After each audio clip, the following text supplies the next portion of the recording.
And greetings, happy Monday. Yes, we made it back safely from South Dakota. I was beginning to wonder about this time yesterday, whether that was going to occur or not. Steve Deace here with Todd Erzin, Aaron McIntyre, and all of you. First of all, no problem with the great people of South Dakota. We had a great time up there this past weekend. Phenomenal conference that they kept calling a rally, and I don't know if it's because they legally had to do that or that was the official title, but it looked like a conference to me. Just a great group of people, salt of the earth, man.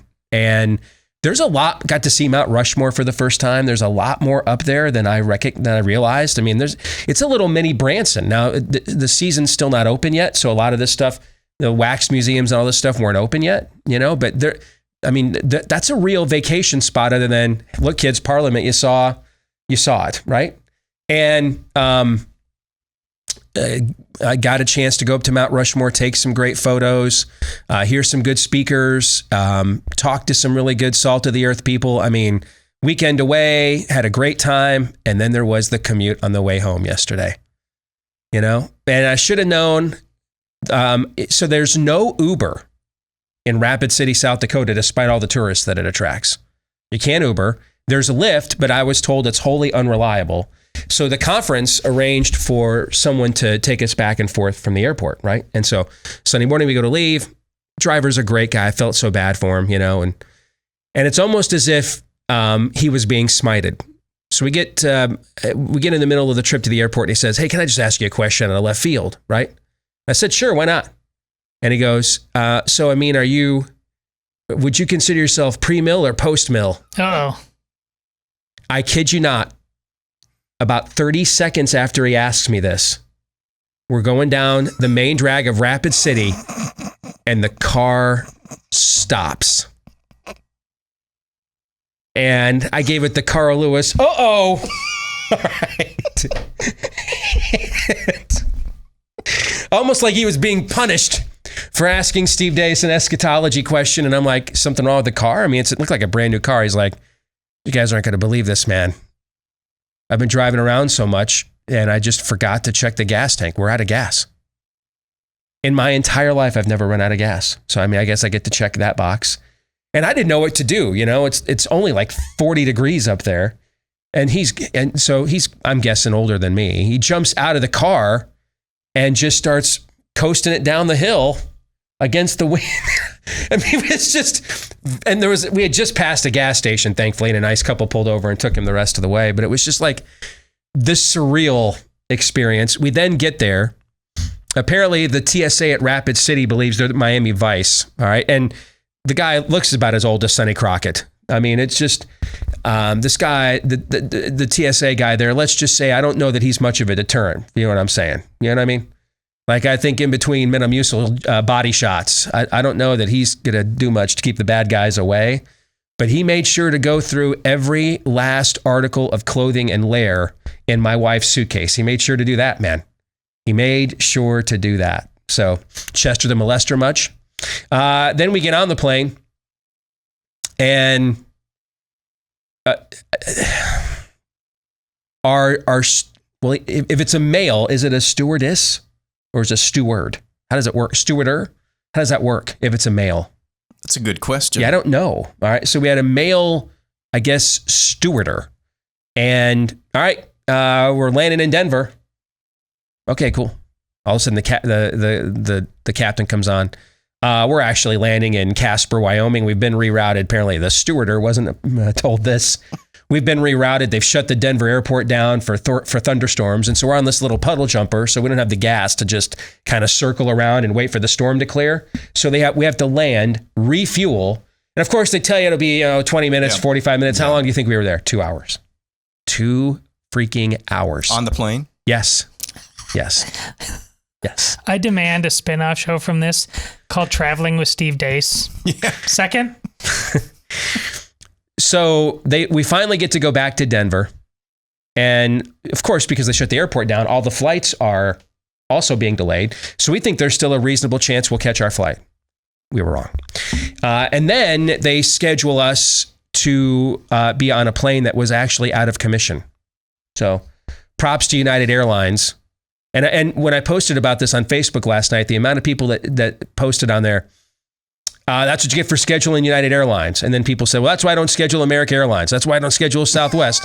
Basically can't schedule any airlines. Start your own airline, Steve. Yes. All right. And so I've got, apparently they were unawares that this plane was out of commission. I have no idea. Okay. And so it's a 3-hour delay. Then they send us to one end of the airport. And what do you think happened? Well, we switched your gate to the other end of the airport. You guys ever been to the Denver airport? Yeah. It's rather large. Yeah, it's not what you would consider condensed. Yes. All right. And there was a moment we finally decided to go ahead and just grab something to eat and have some dinner while we waited. And I'm just I'm at my wit's end. I'm not wearing a mask or anything anymore. I'm just tired of it. And a guy walks by and he's giving me a look. And I'm thinking, maybe I need to be the lead story on CNN tonight. Okay. You know what I mean? I'm not on a last nerve. There are no nerves left. I'm dead inside right now. I am dead inside. Okay. And I get up out of my chair, start heading over there. And the wife's like, maybe he recognizes you. Maybe it's not what you think. Now, I think there's probably about a 5% chance at the most that's what it was.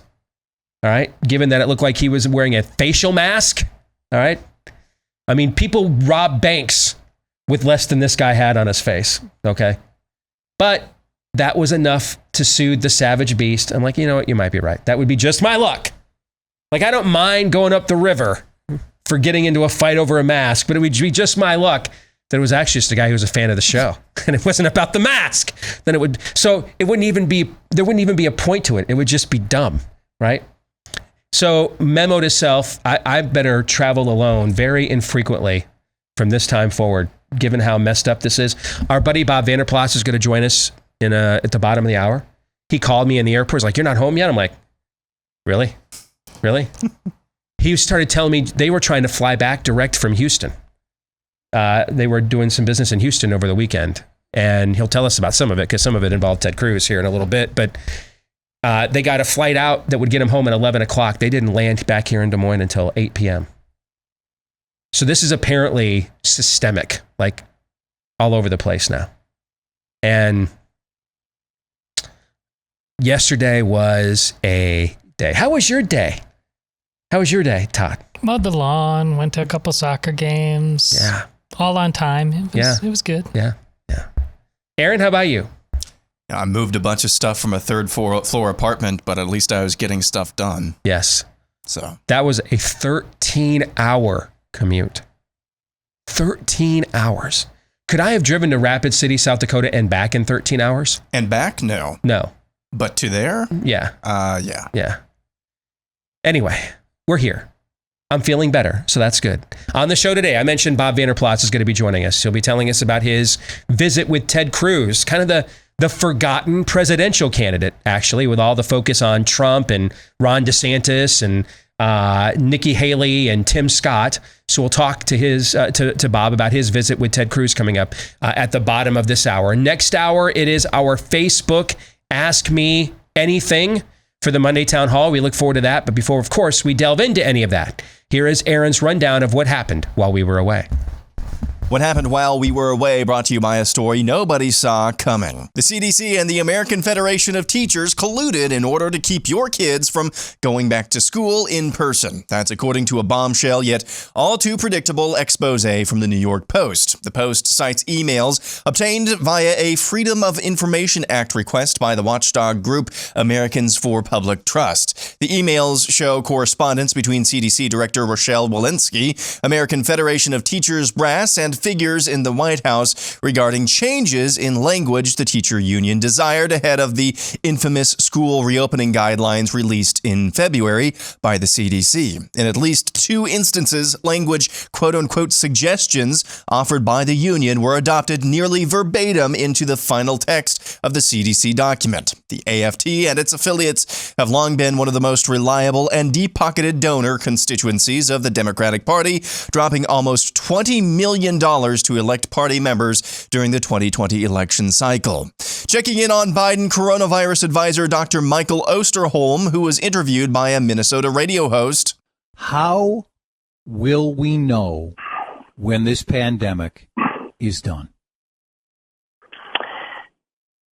You know, Chad, with all honesty, I can't answer that question myself. I think about it a lot. Checking in on Joe Biden. When I was vice president with Barack, he allowed me to put together a budget for Amtrak. And it had money for high-speed rail at 200 miles an hour from Charlotte, another line going from in Florida down to Tampa, another line. If we had moved, Gov, we'd have that tunnel fixed in New York now. Checking in on Joe Biden, part 2. For those of you listening, what we're watching is the President of the United States haphazardly looking for his mask after an outdoor speaking engagement in Georgia. Looking for my mask. I'm in trouble. Speaking of wearing masks outdoors, Biden says he'll continue to shirk CDC guidance and double mask outdoors. You and I took our masks off when I came in because look at the distance we are. But if we were, in fact, sitting there talking to one another close, I'd have my mask on and I bet you'd have a mask, even though we've both been vaccinated. It's a patriotic responsibility, for God's sake. America, yeah. Mark of the Beast update. Biden coronavirus advisor Dr. Ezekiel Emanuel laments the Biden administration isn't creating a national database of vaccinated Americans with QR codes. There's no easy solution here, but I do think not doing a national database whereby the QR code you can actually get in, having that be done by a not-for-profit, making sure it won't be commercialized, I think that would have been the right way to go. Amazon is bringing its palm reading payment method to its Whole Foods stores in Seattle and is the first of many planned rollouts in other locations. Amazon One, which debuted in September and is currently in use in about a dozen Amazon physical stores, allows shoppers to pay for items by placing their palm over a scanning device. Terribly sad. Terribly sad. Terribly sad. Terribly sad. Checking in on Mitt Romney, who went home to Utah for a speaking engagement. Now, you know me as a person who says what he thinks, and I don't hide the fact that I wasn't a fan of our last president's character issues. And I'm also no fan.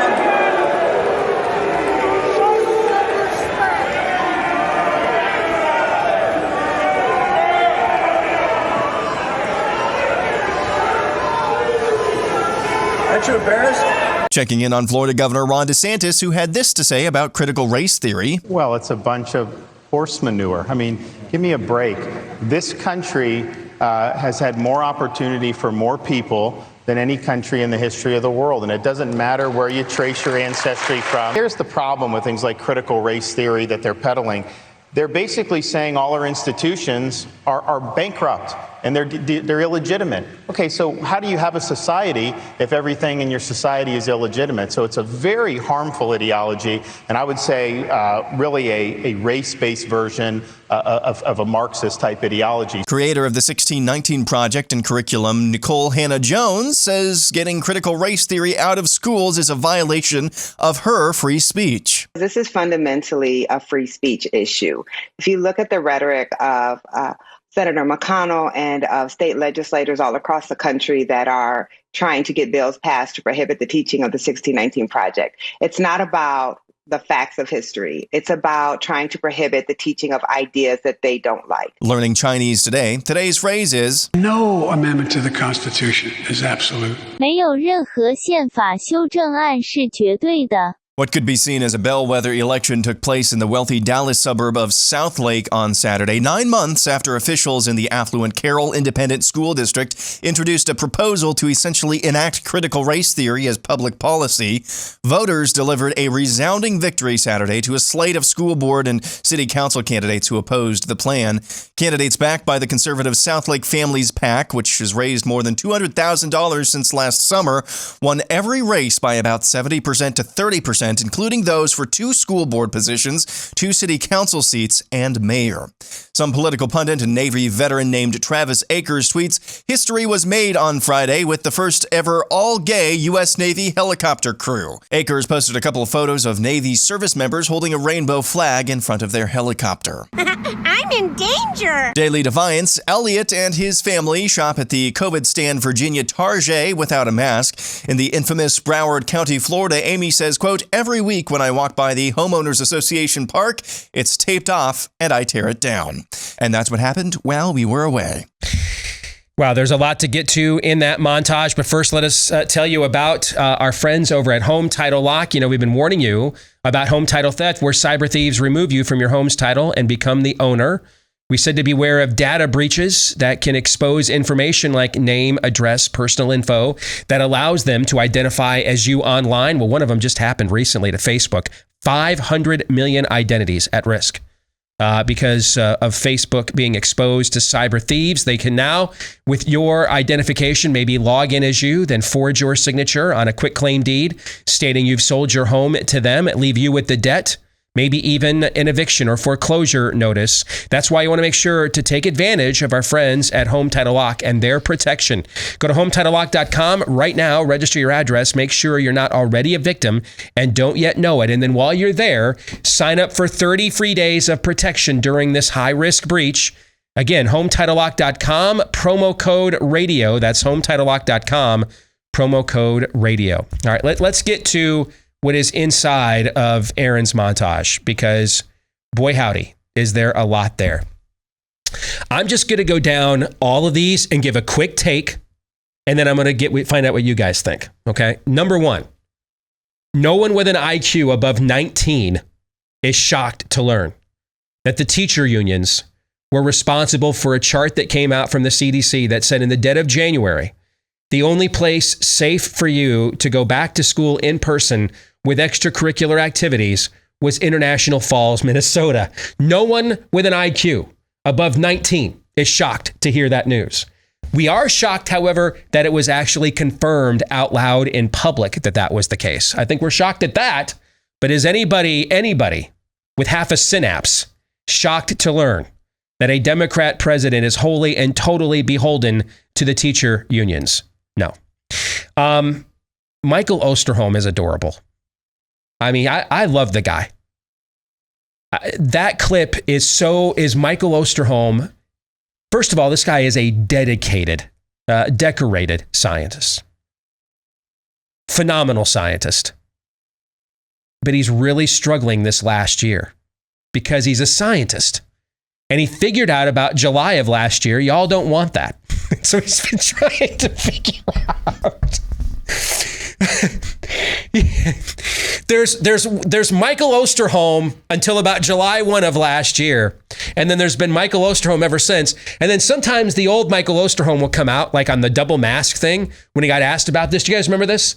He got asked about this after Fauci started talking about double masking. He gets asked about it. Now, he wasn't told it was a Fauci thing. He was just asked, hey, there's been some discussion about double masking. That's stupid. Don't do that. Doesn't work. And then like a day later, when he finds out it was actually a Fauci thing, double masking's great. Okay.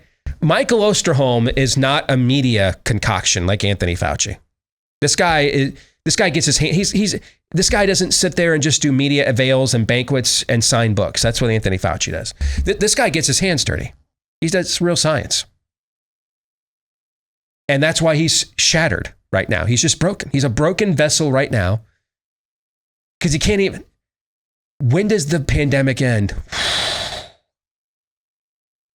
I mean, you could hear the gears grinding inside his head. He's thinking, well, I mean, we have normal scientific parameters, herd immunity thresholds. And then, of course, there's the combination of natural immunity with vaccination immunity. And then, we have long-lasting T-cell immunity, crossover immunity from, right? You can hear the gears during that long, exasperated sigh in Aaron's clip. You can hear that inside that brain, there's a scientist that wants to come out. And then he's like, but his conscience is like, dude, you work for the Biden administration. So he's like, I don't know, man. I got nothing. Couldn't tell you. It was like watching Andy Slavitt get grilled by Chris Cuomo, of all people, on CNN last week when he asked him 4 times, why do I have to wear a mask if I'm vaccinated? I love that clip. And all 4 times, Slavitt does not have an answer. Now, here's the answer pre-July 1 of last year, Michael Osterholm would have given you. You know, when he was still pointing out that, you know, wearing a mask to stop an airborne virus is like trying to put a screen door on a submarine. That was his metaphor. Daniel Horowitz and I didn't come up with this. He did. That's the talk that he gave to the Chamber of Commerce guys in Minneapolis last year when they're like, when can we stop going bankrupt here and reopen? And the Chamber of Commerce guys are like, well, what if we just have everybody wear masks? And Ostrom was like, dude, you can't put a screen door on a submarine and you can't put on a mask to stop an airborne virus. Everybody's got to breathe. It doesn't work. Yesterday, at the conference I was at over the weekend, a young man comes up and talks to me at the dinner. He goes, I'm really struggling on pushing back against masks because every time I push back on somebody with masks that they don't work, they say, well, look at the success of Japan.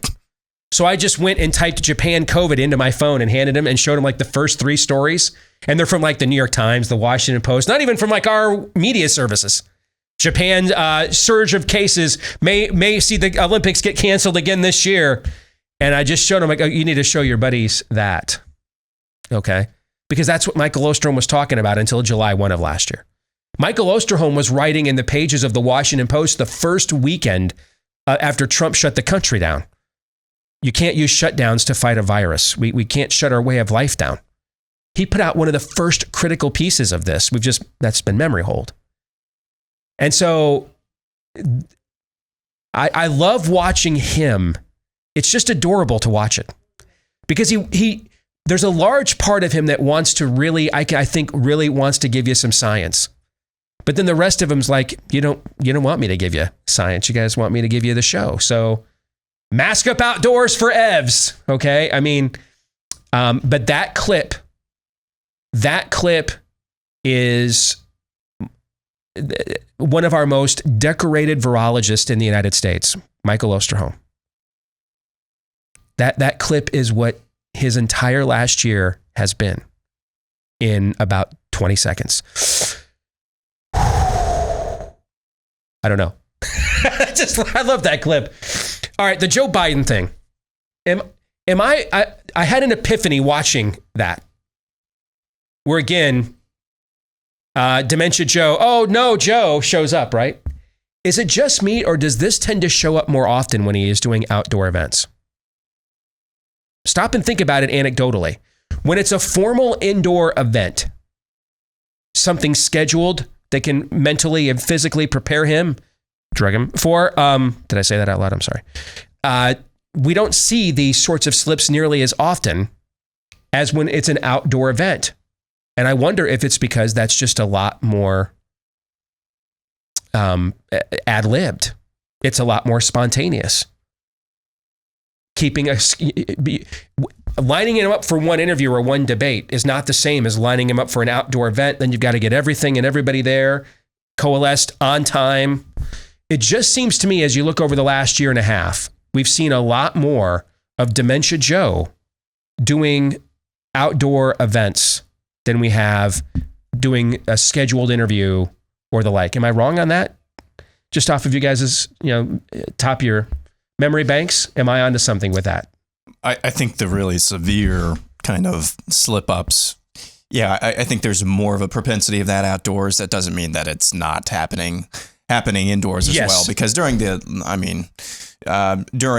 campaign schedule, he was doing a number of interviews from his from his home, and there was an equal number. I would so maybe say, then it's not the locale, it's the frequency. Yeah. Beyond one event, I would say it's the frequency. Yeah. Where they can prepare him properly. Beyond that, that's now where the nature of whatever's going on inside his dementia-rattled brain just runs its course at that point. Because that was a big end of the week for him, wasn't it? I mean, he had the big address, and then he went down to Georgia, and then he had this thing about the infrastructure. Lost his mask. It's a whole thing. Yeah. Talked about running a train from Florida to Tampa. I mean, I knew he was old. I don't know if you remember when Florida was a territory. I mean, wow. So he's well preserved. Enjoyed watching Mitt Romney get booed. I wished it was about something other than not liking Donald Trump. But at this point, I'll just take whatever I can get. But he should have been booed off the stage by the Utah GOP about 10 years ago. But we'll take it now, I guess. I love the NBC News framing of a bitterly divided electorate in this suburban district in Dallas. It was 70% was the vote. That's bitterly divided now. So I'm sure the other 30% is pretty bitter about losing, but if 70% is now a bitterly divided election, apparently. And then with Ron DeSantis, and as we speak this morning, he is supposed to sign executive orders, basically ending COVID stand in Florida. Even, I've not read them yet, but even largely on a local level. And what do you do? You know, we've been disappointed. I told you guys this privately. Let me say it publicly without revealing who my sources are. I was told by people who I trust a few weeks ago that they told me, hey, pump the brakes on the DeSantis stuff because I think he's a little weak on the tranny stuff. You don't ever hear him talking about it, and it's just some of the stuff we're hearing and observing and know about him. Just kind of watch that. And then last weekend, out of nowhere, he signs a bill there in Florida, basically telling the NCAA to go intercourse itself. And somebody else I know told me that he was not going to play in that pool this session, and then when the threats from woke corporations came out and the NCAA threats came out, that's when he was like, hey, put that bleepity thing on my desk. I'm signing it tomorrow. Okay. What do you do with a candidate? I've earned a reputation of being a bit of a harsh candidate vetter. Is that fair? Yes. Okay. Then I'll own it then. What do you do when a candidate checks all of your boxes, like 2.5 years before the primary actually starts? What do you do with that? He's already checked every box you want. What do you do with it? Do you know what you do with that? This is where you hit your Mikey likes it routine. How much longer do you think the spirit of the age is going to tolerate this? That's really the thing to me, because most people by now in a mature society, when the other side calls all your bluffs, right, left versus left, right, either way, yep, you walk away and you step back and you reload to fight for another day. This side perpetually is triggered by that. I'm speaking just for myself now. I'm genuinely afraid that they are so psychologically and emotionally unstable. There's people out there whose only thought is going to be, we have to hurt him. Like, literally, well, I don't know. We We saw one of those people a couple of years ago at a Virginia ball field. Yes, dude. So I mean, I don't know that you're out on a limb, but can I give one piece of unsolicited advice along the lines of what you just said? Yeah. Man, I don't know what the security detail is for the governor of Florida, but whatever it is, I double it, because I don't. You're dealing with a force of malevolence. If you can't beat them, right? So. I mean, we already saw this. We saw a proto version of this at a Virginia ball field just a couple of years ago. So I don't think this is an insane thing to be afraid of at all. So I really hope his security detail down there as governor of Florida is, the dude is smashing shibboleths. He's not owning the libs. These aren't tweets. This is the main point. Yes. Okay. These aren't even rhetorical devices that even move the ball down the field for us. He is smashing shibboleths from a policy perspective. So yeah, I think you're not crazy at all. Not just speaking for you when you say, hope that that guy has a great security detail. We'll come back. Our good friend Bob Vander Plaats will join us here in a moment.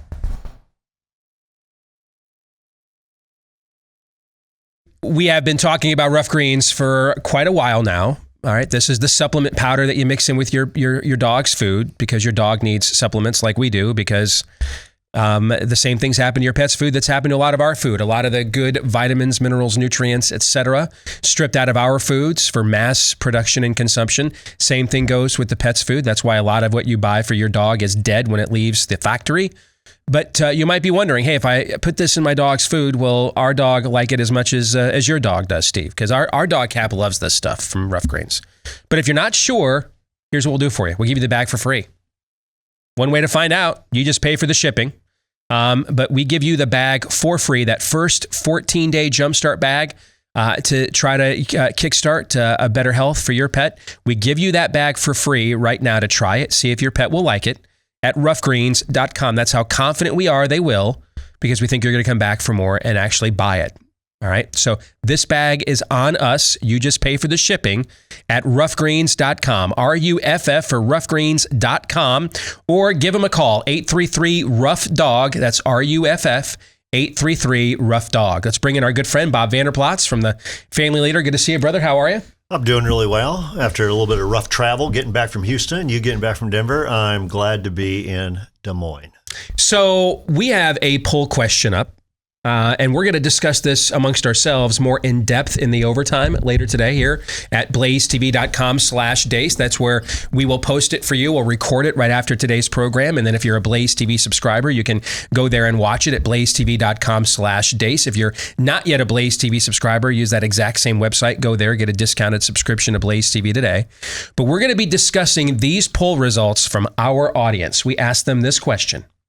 Do you want Trump to be the 2024 GOP nominee for a third straight election, or would you prefer someone new? I believe this is the most voted in poll we have ever had with our Twitter following. And at least our Twitter following, for what it's worth, I would have figured this was closer to 50-50. But 63.5% said they wanted someone new. 36.5% said that they wanted Trump. Now, there's always going to be probably a stronger current of whatever's left of actual conservatives who are Trump skeptics. That's probably going to be more represented in our Twitter following than some other people that did a Twitter poll like that. So factor that handicap in. I don't think that number is as prevalent as it probably would have been 2 or 3 years ago. Todd, you think that's fair? Correct. But I don't think it's insignificant though either. No. So I think it should be factored into your analysis. And so when you do that, maybe the number is closer to 50-50. But what's your thoughts on those results, Bob? I think they're pretty spot on. And the reason I say that is totally anecdotal, is when Tim Scott gave his rebuttal to Biden's address to the nation, at least a lot of our followers, our people, were commenting, not so much about I'm just endorsing Tim Scott, but kind of like, it is sure good to be hearing somebody communicate the principles that we believe in, coming from a faith base, being conservative, not being woke, but also not being cruel or mean, and kind of like a fresh face. And I think it kind of reminded them is that there's more here than just President Trump. As much as you might have liked what President Trump did, there's more in basically the lineup behind Trump. Mm-hmm.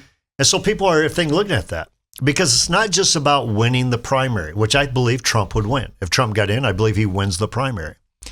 But I think what that poll is showing you as well is that it's not just about winning the primary. You have to win the general election. And is Trump the right standard bearer for that third time to win the general election? I think a lot of America would be right there, about 2/3 saying, let's look for somebody new. 1/3, let's stay home. You know, just going through in my memory banks, I don't think anybody has ever been the nominee of the Republican Party 3 times, or even, let alone 3 consecutive times. Mm-hmm. And I would guess the only time someone has been the nominee of any party, major party, 3 consecutive times, would it be FDR? I was going to say Franklin Roosevelt. Yeah. I mean, we had a more, it wasn't parliamentary in nature, but it was in terms of the amount of fractional political parties we had pre-Civil War in the country, from the founding to pre-Civil War. So maybe it kind of happened there, or maybe somebody was the nominee of the Democrat Republicans and then the Homesteaders Party next time or something. But in modern times, that's just not something that we see. No, and I think this is something that President Trump is taking in right now. Taking a look at whether it be your poll or other polls about what is the appetite for my third time? What's the appetite for me to be the nominee again? And can I have a legacy be, let's win back the Senate in 2022. Let's champion somebody to win in 2024. We've said that before. Can his base be a movement for real good and real people who want to move the ball, or if it has to be about Donald Trump? Then all of a sudden, if you don't win in 22 or if you don't win in 24, what happens then? I think he's factoring all of that in. All right. So we talked about a couple of candidates last week with you that are going to be vying to step into that void if indeed Trump doesn't run again. Okay. So you mentioned you were in Houston last week. You had a chance to visit with Ted Cruz, right? You bet. All right. So I'm fascinated with where he's at in this process because, I mean, next to Trump, he's going to have the largest national organization of any Republican in America, number one. Number two, his name ID is even higher now than when he was a close runner-up for the nomination 8 years ago, which it would be 8 years ago in 2024. And yet he's kind of, in a way, been, I think, almost overlooked in this process between, okay, if it's not Trump, then, who's the fresh, new face? Sure. But I mean, he steps into the void with, those are two formidable advantages. And you've heard me say for years, the number one factor in who wins primary elections is name ID. I wish it was who gave the best speech or who had the highest score on the worldview assessment test, but having done this not just all over our state, but all over the country, almost every time the guy with the highest name ID wins, almost every single time. Okay. So what was your assessment after having a chance to visit with him and where he's at and where his candidacy could be? Well, first of all, Senator Cruz was very gracious, welcomed me into his home, and we talked about a lot of issues. So it just wasn't a 2024 visit, but it wasn't lost on him either about 2024 is coming up. And he also understands, there's a Trump factor here. If Trump gets in, it can blow everything up. But if he doesn't, it's not lost on him that his name ID is higher than anybody else that would come into the race, other than maybe, say, a Mike Pence. It's also not lost on him about where his faves and unfaves rest with those who will be determined the next primary winner. And that's a whole different audience than that's going to be the general election. But his faves and faves are very strong. His name ID is very, very high. And I think something that can't be overlooked, Steve, he is going to have a platform on every major issue that the Biden-Harris administration puts out there to give the other side. A lot of the other people do not have that platform right now. They're either governors, which is a state platform, but it's not a national platform, or they're former officers like former vice president, former secretary of state. They don't have the natural built-in audience to have a national platform where Fox News says, I want you on, right, or Newsmax or whoever else it might be.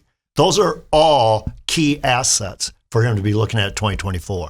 So, disclaimer time. All right. I love me some Ted Cruz. He's my buddy. I love him. And it's why, since 2016, we don't talk about him on this show very much. And that is on purpose.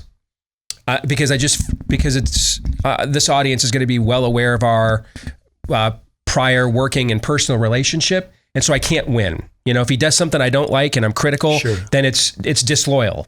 If he does something I like and I'm complimenting, well, I'm shilling for my friend. So me, if I can't win a game, I tend to not play. So guys, on a regular basis, he's probably the number one major political figure in America we probably talked the least about on this show the last 4 years. Is that fair? Yeah, when we bring him up, it's tangential to a major news story. And if I think we need to talk about him substantively, I will recuse myself and let them say whatever they want to say, just because I can't win either way. Sure. I'm gonna violate this rule this one time because of this conversation. Okay. I think he has a real challenge to be the party nominee if Trump doesn't run, ironically, because Republicans are likely going to have a good midterm next year. And I think we all understand that given who those leaders, so Mitch McConnell is now majority leader. Kevin McCarthy is now speaker. All right. These people were terrible in the majority before. they're terrible in the minority. They will be terrible in the majority before.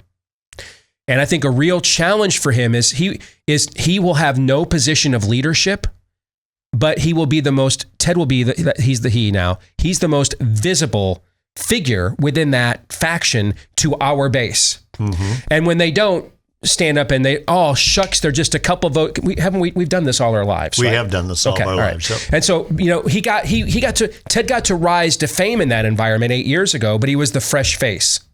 I think it's harder to go back to people and say, yeah, I've been in there. This is my second term, but I still can't get anything done. And meanwhile, you've got Ron DeSantis in Florida. He's going to stand up at these same debates and we already did all this stuff. Yeah. All the stuff they tell you they can't do in Washington, we just did it all in Florida. All right. We told the NCAA last week to go intercourse itself. We're not letting guys compete against girls. We're not doing that. I told all the local locales they can't do mask mandates anymore. He's doing that today, right? As we speak right now, as a matter of fact. Meaning that Ron's going to say, I did all this stuff and I did it in a major state, all right, with everybody against me. And I moved the party. I moved it to where I wanted it to go. I told them, put the trans bill on my desk. I told Broward County and Miami-Dade, they're not masking kids at schools anymore. I did all this stuff that you guys in Washington just talk about. And I wonder, where does Ted navigate that conundrum? Because he's in a no man's land where he's the most popular, visible, conservative figure in what would be a majority Republican Senate this time next year, but he can't do anything that Mitch McConnell doesn't want him to do at the same time. Well, what you just cited is his Achilles heel. And again, in full disclaimer, not only are you a buddy to Ted Cruz, I was his national co-chairman of his campaign, but he also understands that 2016 is not 2024. So I don't have that endorsement allegiance to him right now. My job is to keep a fair and level playing field. That said, that's why governors many times end up being the nominee. And we didn't have a governor like this before. Right. So DeSantis can point this out. Matter of fact, I talked to you over the weekend about Laura Ingraham. I know we probably shouldn't mention other shows, but that's all right. I think my audience is aware Laura Ingraham has another show. She had 4 or 5 governors on about the red state governors. Including our own, I believe. The red wave governors. Yeah. And I'm telling you what, the amount of feedback we got for Governor Reynolds, the state of Iowa, Governor DeSantis, I had people telling me, why isn't Reynolds running for president of the United States? So the thing of it is that those governors have a platform that Ted is not going to have. And you complicate it with, it's only human nature to say, I want a fresh face. I want to see who else is out there. Mm-hmm. And so he's going to have to navigate that. Now, if DeSantis fails or falls, like say a Scott Walker did, I think that changes things, obviously. Then all of a sudden he's a consistent, steady voice, high name ID, high favorability ratings. You guys want to have a quick thought on this conversation that Bob and I are having about Ted? With that being said, does it make sense to go all in and challenge for leadership in the Republican Party? I would argue the answer to that is yes. In fact, even if you lose, you can then go to your base and say, I did try to challenge these people. You're right. Yeah. Everything you say about them is correct. That's why I did challenge them. Okay. And we found out that in the end, what you think of Republicans, most of them preferred Mitch McConnell's style of leadership. And so the only way I can think of to trump Mitch McConnell is to get the big chair, the big job ahead of him, where I'm now running the show and don't have to be subjected to leadership like that. That way you elevate yourself. If either way, in some way, shape, or form. But you can't take on DeSantis head on. That's a suicide mission and no good for you or the party in general. And Todd, what you just mentioned, that's a preemptive strike. Yeah. Basically saying, listen, you guys didn't get it done before. You haven't been good in the minority. Let me take the reins. So what he's saying is that they haven't led. I'm willing to lead. Correct. And so if he doesn't get to be the majority leader, he now has a case to make as he runs for president. Because the part about his candidacy where we were weak against Trump, and I mean, you and I were told this privately by a high-ranking member of the campaign. I won't disclose their name. The personality stuff is not our candidate's strong suit, right? All right. And so in a world where sound bites, you do have to have a certain troll level. And that's the way we communicate today. All right. He has improved immeasurably with that stuff in the last few years. He's actually gotten objectively good at it in his own way. I think he kind of felt it was intellectually beneath him for a while. And now, just the little things about this morning, Kamala Harris had an announcement that she's going to do something involving, I don't know, space exploration or something. And of course, she still hasn't visited the border she's in charge of. And he pounced on her right away. Well, you know, she has been known to look the other way during an invasion of aliens. Okay. I mean, those are the sorts of things that he wasn't good at a few years ago that he's good at now. He's actually more, I think, prepared for this kind of media and personality environment than he was 8 years ago. And to go to that point, Steve, when I was at his home in Houston on Thursday night, I think he laughed at every one of my jokes. So he's better today. He would not have done that 8 years ago. He just looked at you. The flip side, really quick, if he does challenge for leadership, does he risk, if a DeSantis wins the presidency, does he put himself in jeopardy of becoming, even if he doesn't take DeSantis head on, VP, Secretary of State, potential Supreme Court? Does he jeopardize that by being too aggressive? I don't think so. I think, first of all, if DeSantis gets to become president and Ted Cruz is still U.S. Senator, I think who DeSantis wants, DeSantis is going to get, regardless of who's leading that Senate. Good stuff, Bob. Appreciate it as always. Thank you very much. All right, God bless. Same to you. Hey, if you want to find out how can you raise your credit score up to 60 points in 3 weeks or less, check out our friends over at ScoreMaster. They put your credit data in your hands where it belongs. The stuff that the banks have on you, you should know about yourself. You ever tried to read your credit report, by the way, in the past? You need a Rosetta Stone for that thing. And they make the information applicable to you. So you know exactly why you've got the score you have. And then they go next level, how exactly you can get to the score you want. Even if you can get approved for the business loan, the mortgage, the car loan that you want. Improving your credit score can greatly enhance the terms and the repayment terms as well. So find out right now where you're at and where you can go with your finances, your credit. Enroll in minutes. See how many plus points ScoreMaster can add to your credit score right now when you go to scoremaster.com/Steve. Again, that's scoremaster.com/Steve. We'll come back. Ask Me Anything is next for hour 2. Stay tuned. We're back with hour 2, live and on demand here on Blaze TV, radio, and podcast. Steve Deace here with Aaron McIntyre, Todd Erzin, and all of you. Realized I forgot to do this at the top of the show. Let us know what you think about what we think. You can email the program, steve@stevedeace.com. That's DEACE. Like us on Facebook. Follow us on Twitter at Steve Deace Show. Also check us out. Look for Steve Deace on MeWe, Gab, and Parler if you prefer free speech. If, however, you're more in favor of censorship, go to youtube.com/Steve Deace. Get tons of censorship there.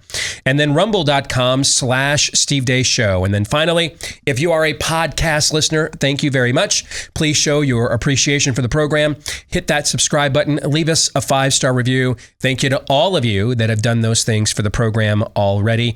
And thanks again to all of you. Just got an alert from Amazon. We remain number 1 on Amazon in our main category, political commentary. Thank you very much. We hit way high again on Amazon's overall list over this past weekend. So I want to thank the people over at, is it Epic or Epoch? I've been told it's both.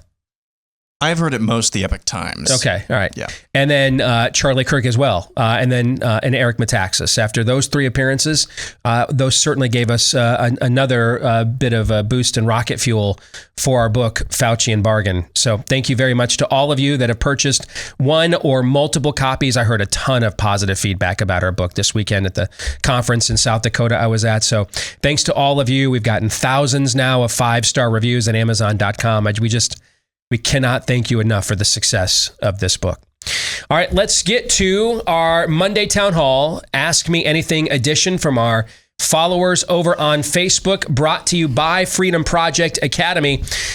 Before the pandemic, about 3% of American households did some form of at-home instruction. Now there are estimates that number could more than triple to 11%. As more and more families realize, you know what, we can do this at home after they were forced to over the last year. And we can also have more of a say in the curriculum our kids are getting subjected to as well. If you're looking for that option, I can personally attest to the success of Freedom Project Academy. Our son Noah did this for several years. So I've seen it up close and personal. I know the people who have founded this school as well. It has perfected online learning for more than a decade. It's built on Judeo-Christian values with a classical curriculum, meaning it is education the way the people that formed and founded this country were educated, dedicated to providing mastery of subject matter, not propaganda, creating critical thinkers, teaching kids how to think, not what to think. If you want to get more information, get a free information packet today. You know, there's a reason the average high school graduate right now is entering college reading at a 7th grade level. Don't let that happen to your kid. freedomforschool.com is where you can go and get a free information packet to see if Freedom Project Academy might be a good fit for your family. freedomforschool.com. Again, that's freedomforschool.com. All right, so you know the drill when we do an Ask Me Anything. I've not seen any of these questions at all. Todd, you have personally selected these questions, and then Aaron, you fire when ready. We will begin with Josh Michael Sodders, who says, why all of a sudden have we started to ignore natural immunity as a society? What we're being told every day is that the only way out of this pandemic is through taking the vaccine. I even have peers of mine telling me, unless everyone takes the vaccine, we'll never reach herd immunity. The same people preaching trust the science are the same ones blatantly ignoring science when it comes to natural immunity. So there's two answers to your question. Well, there are three answers to your question. They're all bad. They're all degrees of bad. One would be just ignorance. What the average person does and doesn't know about science, for example. And were we testing high amongst industrialized nations and standardized science testing competitions worldwide prior to COVID? Generally speaking, no. No, we were doing terribly. So ignorance is one thing. Like, you know, last year when Scott Atlas was on the task force in the White House, herd immunity was junk science. And now the New York Times is writing today about we're not going to reach herd immunity. Well, why did we care to reach something that was junk science just a year ago? Okay, so that's the point of a vaccination program, as we've been telling you on this program for over a year. The point of a vaccination program is to get a community to herd immunity faster. That's the point of a vaccination program. So one's ignorance. That would be one answer, Josh, is ignorance. Just ignorance of science and ignorance of a lot of things that are fundamental to existence. The other is a large segment of the population belongs to what our friend Alex Berenson, former New York Times reporter, refers to as the vaccine church. And therefore, the only kind of immunity is the kind that comes from some jab from Big Pharma with a long disclaimer on it. For example, you're hearing a lot about the surge in India right now, and people are saying, well, I guess the ivermectin didn't work. Ivermectin is not a vaccine. It's a prophylaxis. Ivermectin does not stop you from getting COVID-19. Did we claim that's what it did? No. It's a prophylaxis. Meaning, when I put a condom on, does it prevent me from having sex? No. Does it prevent certain outcomes of a sexual encounter? Usually, yes. Yes, that's a prophylaxis. Ivermectin doesn't stop you from getting it. By the way, I looked this morning. India ranks 116th out of 222 possible nations in deaths per 1 million for COVID-19 as of this morning. Sunday was the worst day for deaths that India has recorded yet for COVID-19. 3,880 deaths. Our worst day ever was actually in mid-January. So I guess do we get to blame Biden for that? Is that the way it works? I'm fine with that. Okay. It was 4,490. That was our worst day of deaths ever in the history of this pandemic. It was in mid-January of this year. India has 4 times more people than we do. 4 times more people. And they have not had a total death day greater than ours yet. They have a caste system, meaning there are millions and millions of people that the average Indian doesn't believe is worthy of their care. They're subhuman. They don't begin in that culture from the premise of an imago Dei, made in the image of God. They don't start there. Someone told me, well, India doesn't test. India is the number 2 testing nation in the world. It's the only other nation in the world ahead of us.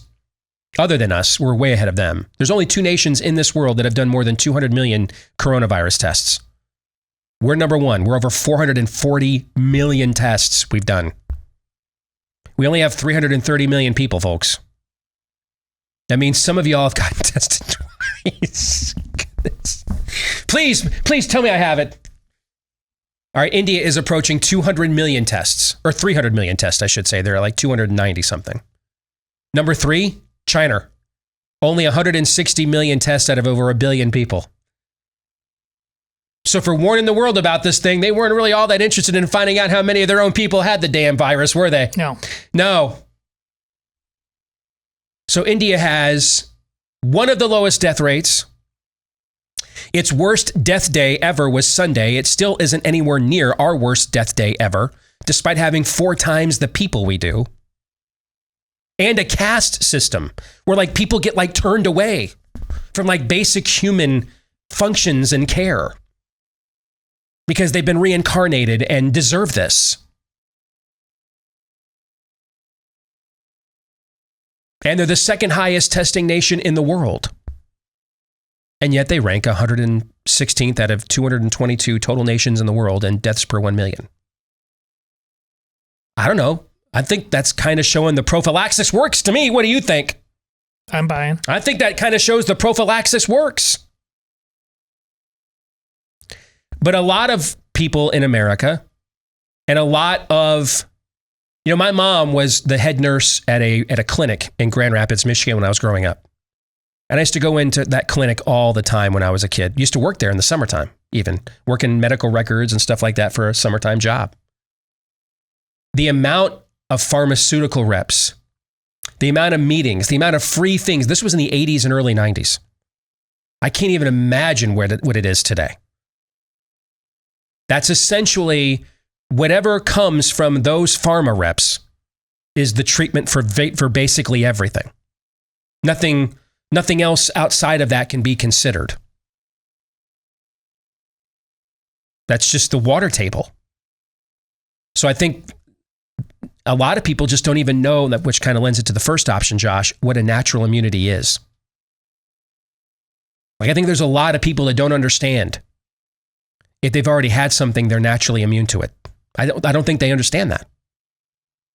And let me present as evidence, there's 330 million Americans, and we're the only nation on earth that has conducted more than 400 million COVID tests. How many people do you think already had it and went back and got tested again when they got a sniffle or a cough or a chest cold? I must have gotten it again, right? Yes. So I think that's a second factor. The third factor is the most sinister one. Nobody makes any money off natural immunity.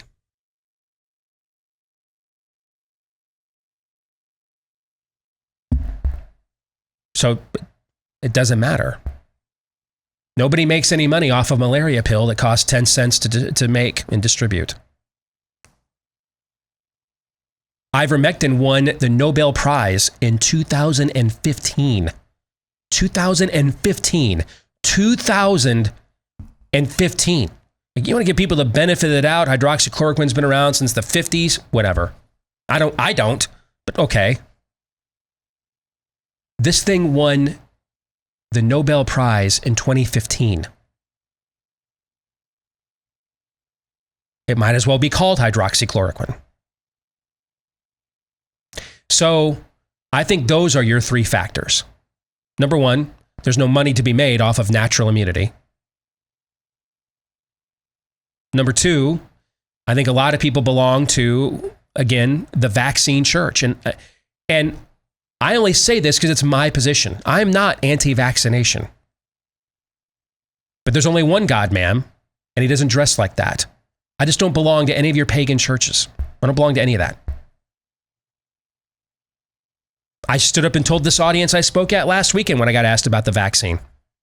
I don't know. We sit here like a year from now, and the results are great, and I don't see a long list of side effects. I wouldn't rule out that I would get it.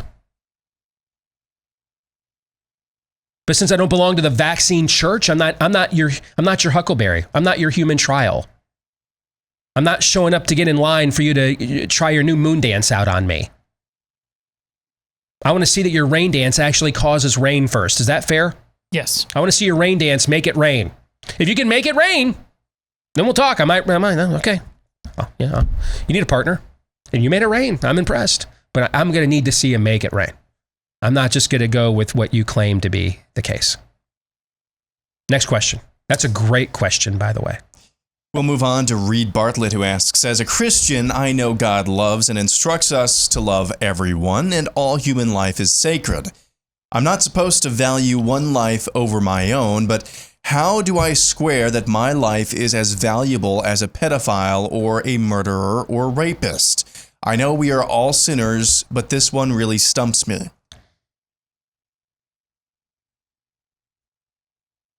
I think you're looking at it wrong.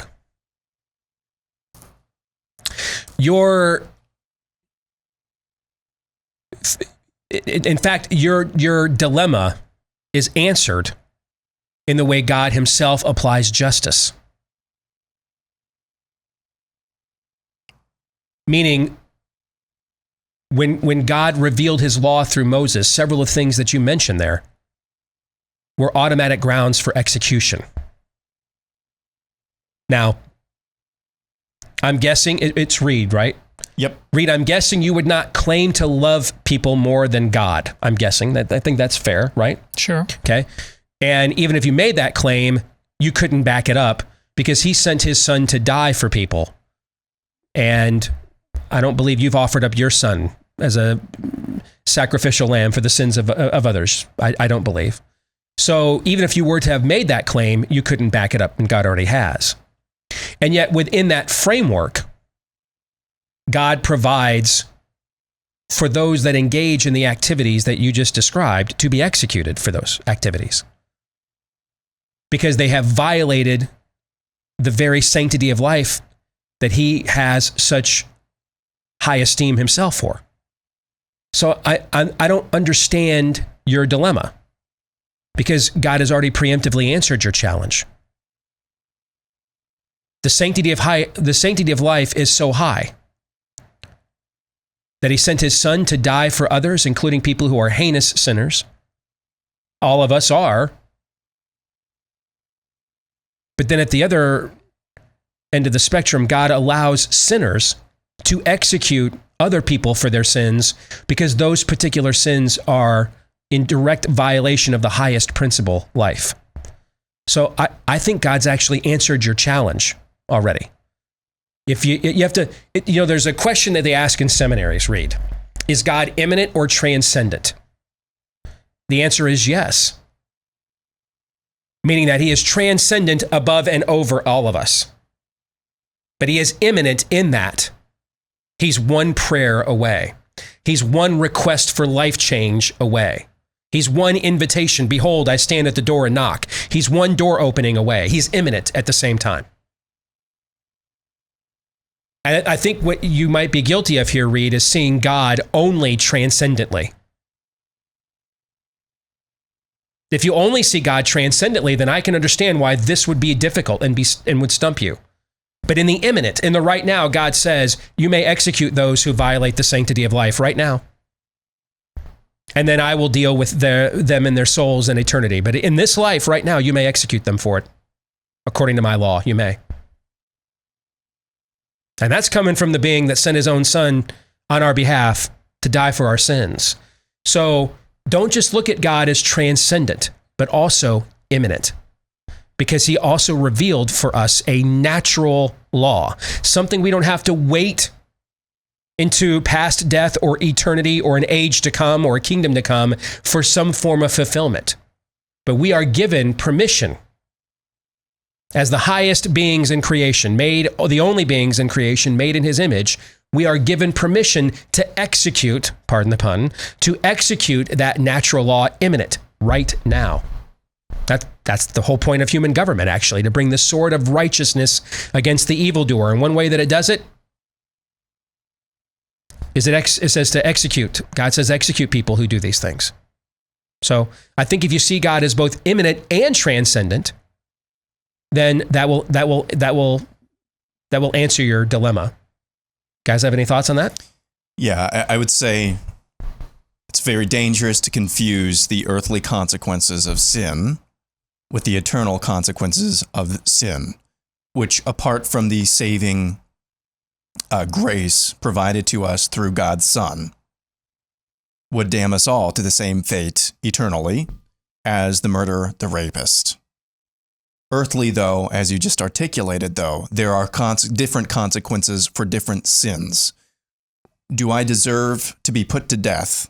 Do I deserve to be put to death for stealing a pen from Steve? That was his property. I stole it from him. I'm unrepentant. Do I deserve earthly to be put to death for that? No. There's a consequence. I might lose my job.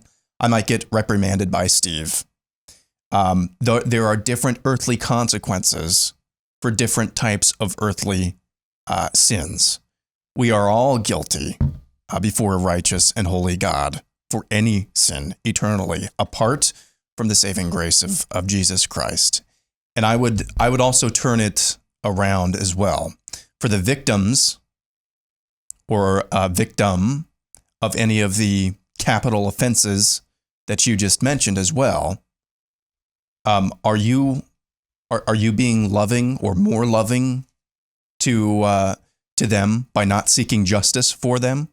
Where are they in this as well? So it's important not to confuse earthly consequences of sin with eternal consequences for sin. Todd, do you have anything to add? No, let's keep rolling. I'm the one who picked the questions, and I know we got a lot of good ones. So no, I think you guys nailed it.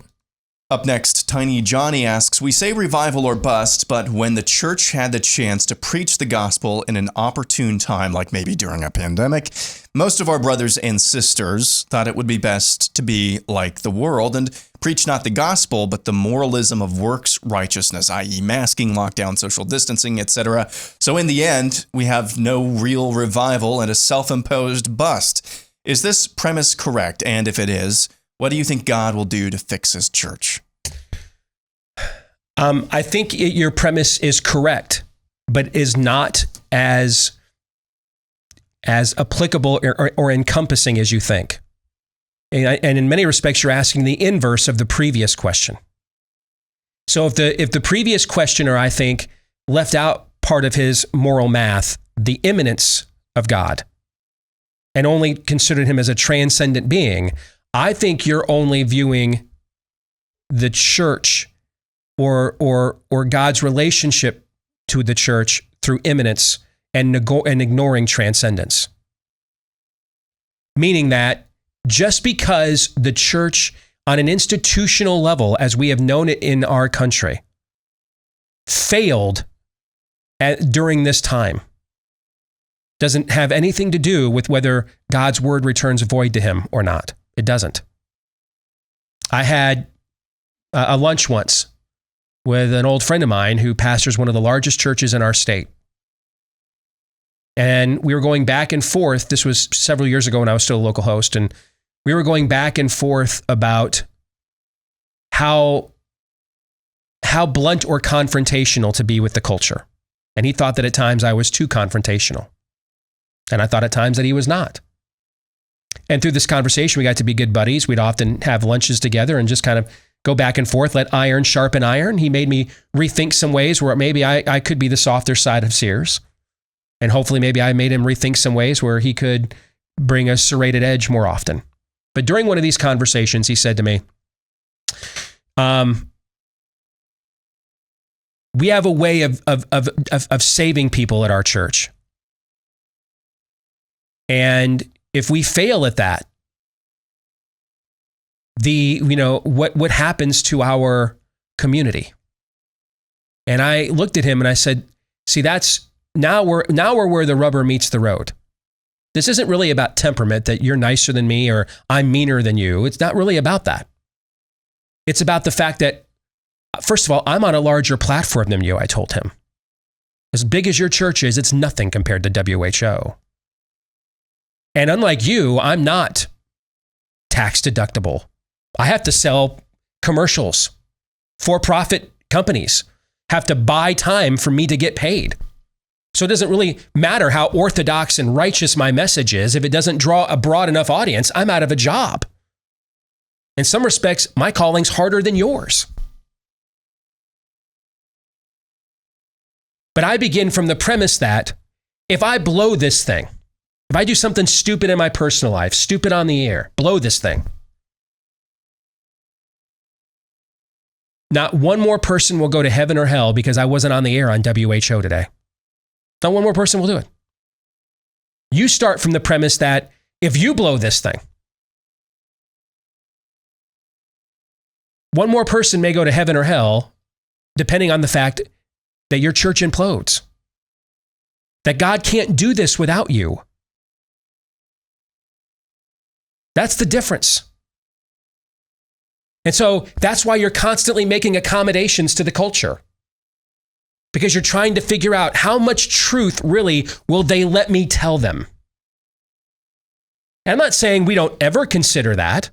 There's certain places, but I'm in a commercial venue.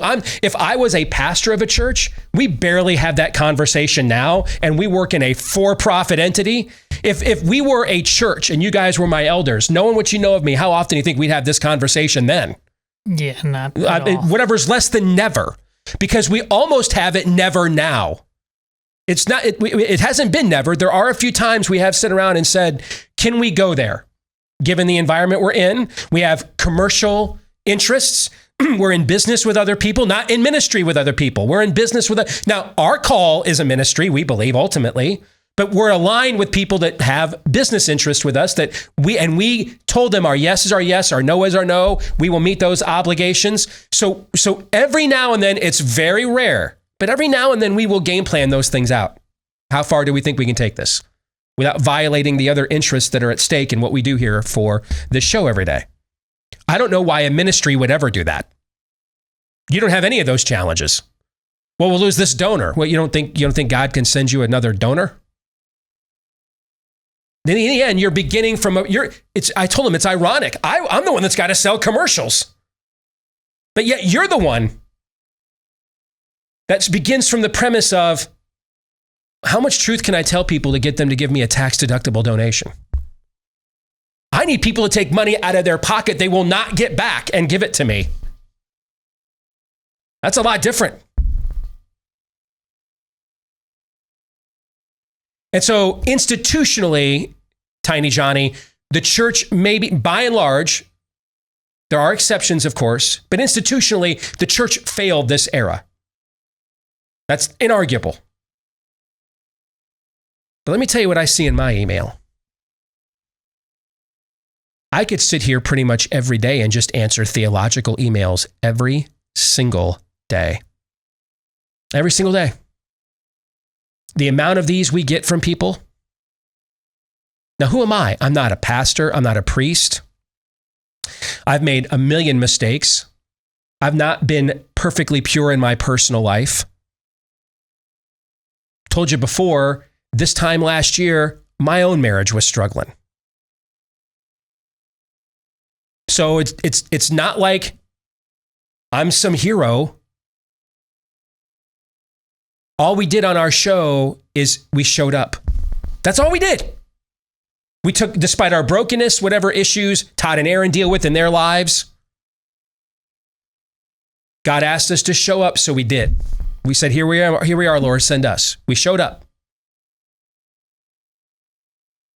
And the amount of, I was just at a conference with other people. They stepped into the breach.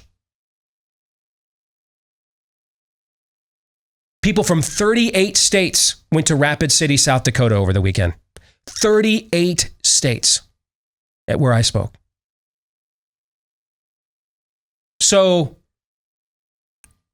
if a few minutes ago I said, do not forsake God's transcendence in exchange for his immanence, do not assume that because in the immanent, the things that you are used to being tangible, well, I'm used to seeing God work this way, do not therefore reject his transcendence.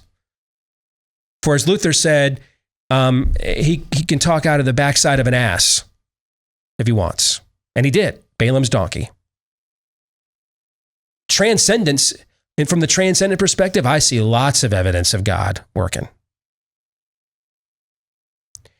Dude, I read Naomi Wolf over the weekend tweet out. This is the feminist author now. Tweet out over the weekend that people were praying psalms for her and she appreciated it. Oh, no. No.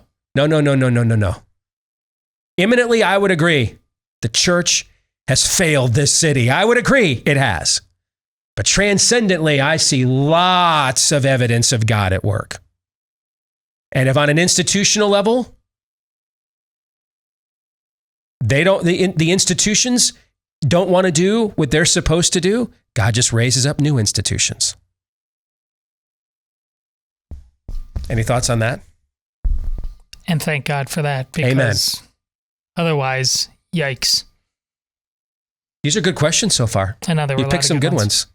All right. You might want to speed round this thing a little bit because there's quite a few more. I will speed round this thing a little bit then when we come back. As much as I am capable of speed rounding this thing, I'll give it my best shot when we come back. Stay tuned. We've got so many big, major, no longer American, but global corporations wanting to meddle in disrupting our American values and way of life, which is why when you've got a chance to do business with somebody who aligns with your values, take full advantage of it. Like with Patriot Mobile, for example. They're America's only conservative mobile phone provider. And when you switch today and bring your own phone, you get 50% off your first 2 months, plus a free Patriot starter kit.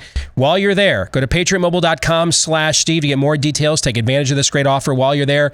Enter to win a free phone and cell service for life. That would be nice. A free phone with cell service for life. All the details are there right there on my page. patriotmobile.com/Steve. They've got the same towers as all the major providers, and yet they've got plans that fit any budget, including multi-line discounts. They never charge you hidden fees or donate to the causes trying to end your way of life. So if you want to take advantage of this special offer, 50% off your first 2 months, plus a free Patriot starter kit when you make the switch, and enter to win a free phone and cell service for life. patriotmobile.com/Steve. Again, go to patriotmobile.com/Steve or enter by calling 972-PATRIOT. That's 972-PATRIOT. All right, back to Ask Me Anything. Bill Johnson asks, please have Steve discuss his thoughts on the following. Couldn't Christians who work in public schools create their own private schools and do fundraising to cover the cost for students, families that can't afford to pay twice for their child's education, property taxes, etc., for the schools their children would be in, plus private school tuition? If you get enough students, couldn't you keep the fees in the daycare range? If you set it up correctly, you could set it up in a way that parents are able to get tax deductions, assuming libs don't mess that up, for sending them to the new schools. Thoughts? It's a great idea, but I think there's actually a more fundamental, basic idea that is simple but not easy, that would change radically the government education paradigm in America, and quickly. It wouldn't be immediate, but quick. The story of where the gladiator games ended in Rome, a monk named Telemachus attended a gladiator game and was incensed at the brutal violence he was watching at what was supposedly an increasingly Christianizing Rome. So he stood up to protest. They stoned him to death. However, the savagery of his stoning so appalled the rest of the Roman people that were not at that event that soon thereafter the gladiator games were gone, never to return. What's that have to do with this conversation? You don't have to create a new structure. You really don't. The Christians in the government schools all have to stand up and say, the ones that are teaching, we're not teaching this crap anymore. We're not doing it. Fire us all and make them do it. They don't have the balls to do it. Well, if the one life science teacher that doesn't want to teach Darwinism anymore, they can fire you. They're going to fire 20,000 teachers. See, we don't do stuff like that. And so let's trip the light. Fantastic. Let's what do you call it? Dancing on the head of a pin or whatever. Oh, how many angels dance on the head of a pin? Come up with some new quadratic equation. The Christian teachers in the schools just need to stand up and say, we're just not doing this anymore. Some of you will lose your jobs. Yeah. But when they realize they have to fire all of you, eventually the system will give, because that's what systems do when they're forced and faced with this level of pushback. But we don't offer that level of pushback. No one's willing to lose their job. And so the scam continues. And then we'll just take our total depravity and sinfulness into the new system with us. But ultimately, the Christian teachers in the government schools could end this quickly. A lot quicker than you set up that structure you just articulated. We're not teaching this stuff anymore. Not doing it. And I've got my camera phone on. I'm going to make everybody watch as you wheel me out of here and fire me from my job. And I'm going to put 20,000 of these videos out there for everybody to watch. But we don't do that. Hell, we won't put 5 videos out there like that. Up next, Elliot Evans asks, in your opinion, what role does human free will play in our ultimate salvation? If none, then how can we be justly held accountable for our sins if our fate has been predetermined and is completely out of our control? You said you wanted me to do this lightning round? That's like a 3-hour show. That's good questions. This question is. The show just ran out of gas, by the way. Nice. Okay.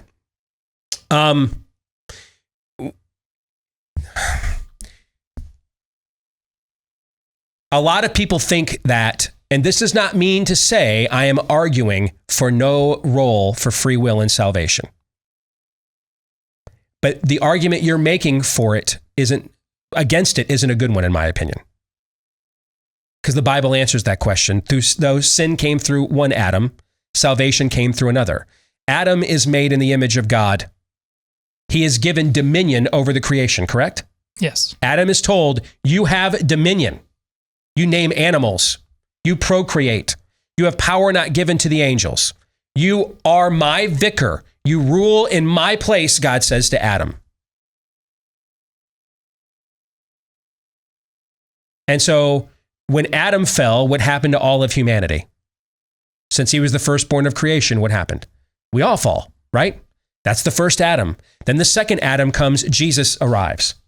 And through him, through a second Adam, you can be saved. As to the first Adam, we were fallen, right? Yes. Since we all enter into the world into a fallen state, the idea that you are not responsible for your actions, just that doesn't apply to the situation that you're articulating. Now, that doesn't mean you're wrong. Your theology is wrong, or your soteriology is wrong, but your reasons for it, I believe, are wrong. I don't think it goes against the character of God at all to predetermine to the very end people's salvation. He doesn't have to save anyone. We're fortunate that anybody gets saved. If we're all sinners, which one of us, let me put it to you this way. If we're all sinners, which one of us has the integrity, therefore, to make a claim against God's justness? Who? If we're all sinners, none do. You're actually making an argument for the viewpoint you're against. Okay? If we're all sinners, no one has any stake to make any claim against God. I think you're actually making a very strong argument in favor of predestination, actually. None of us has a claim against God. All of us are sinners. And your complaint is that only a few people get saved? Well, by your own articulation, that's a few more people than deserve to be saved, right? Because how many deserve it? None. The answer is 0. So we all agree. So we all agree we're all sinners. We all agree no one has a claim against the character of God because of number one, right? Right. And therefore, 1 + 1 = 2. We get to the end of the math, and therefore, by extension, we all agree no one deserves to be saved, right? Yes. So we're all sinners. So stipulated? Yeah. No one has, therefore, because we're sinners, no one has a claim against the character of God, right? Right. That's number 2, which leads us to point number 3 here.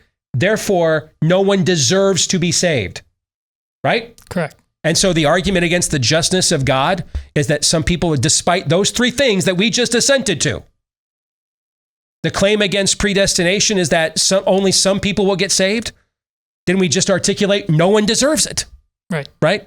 So I don't think you made a good argument against it. That's not to say I'm making the argument for it. I'm just saying I think you need to make a better argument against it. I could make a better argument against it. I'm just not going to right now because Todd wants me to do a lightning round. So I'm going to stick with that answer for now. We'll move on to Ashley Hazlett Grimado, who says, are the suffragists, with their nearly universal rejection of Christianity and in many cases marriage, responsible for kicking off the progressive era? In other very dicey words, is the women's rights movement to vote the cause of all this madness? That's a woman asking that, which is why I'm fascinated. No, it would be my answer, and I don't feel any need to genuflect or pander in any way, shape, or form. That doesn't mean some of the inclinations behind the women's suffrage movement were not spirit of the agey. What was the woman's name? Ashley. That doesn't mean there weren't some spirit of the agey articulations behind or inclinations behind the women's suffrage movement at that time. Now,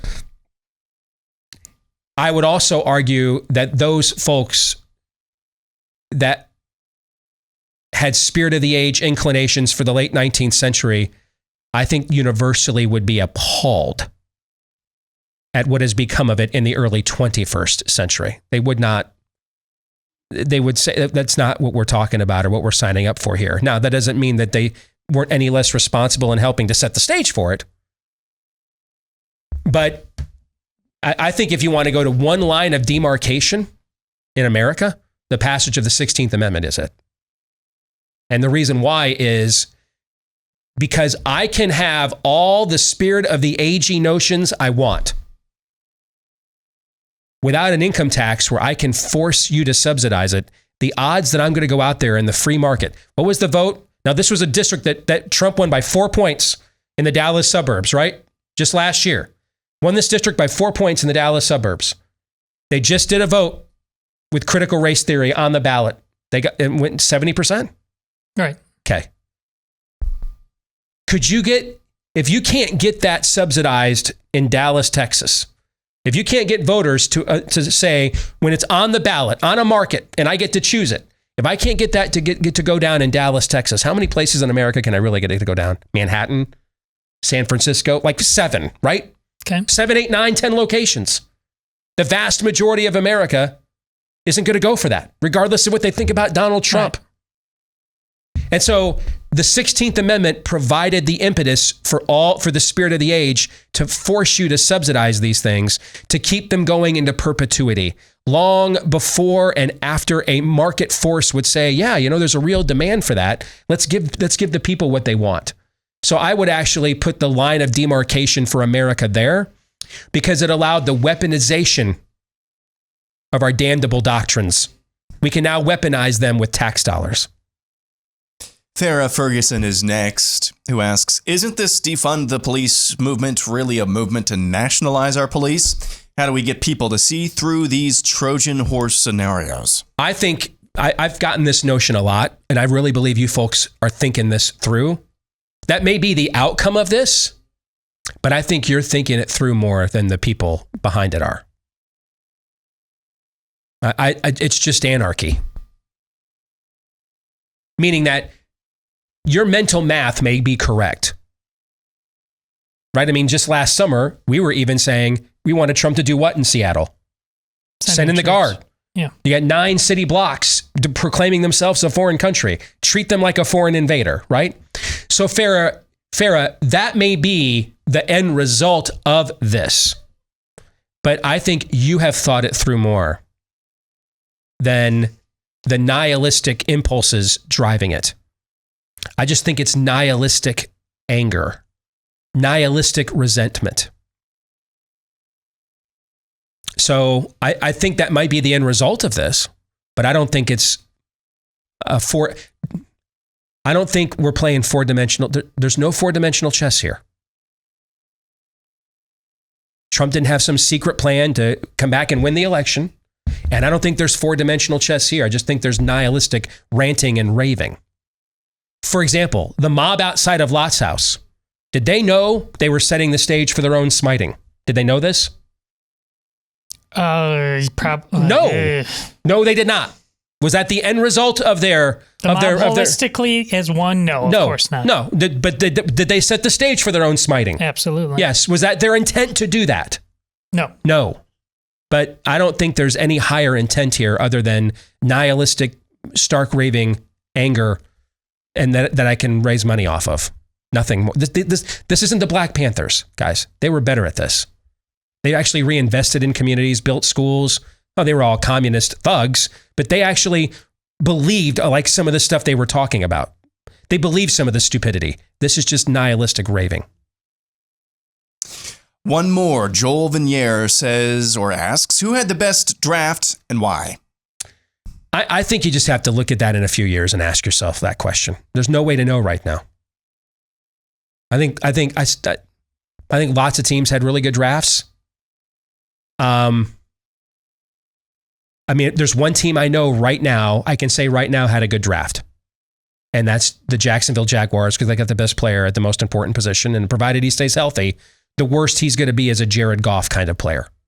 That's the worst he'll be. That guy was in the Super Bowl a few years ago. They might have just found the next Andrew Luck.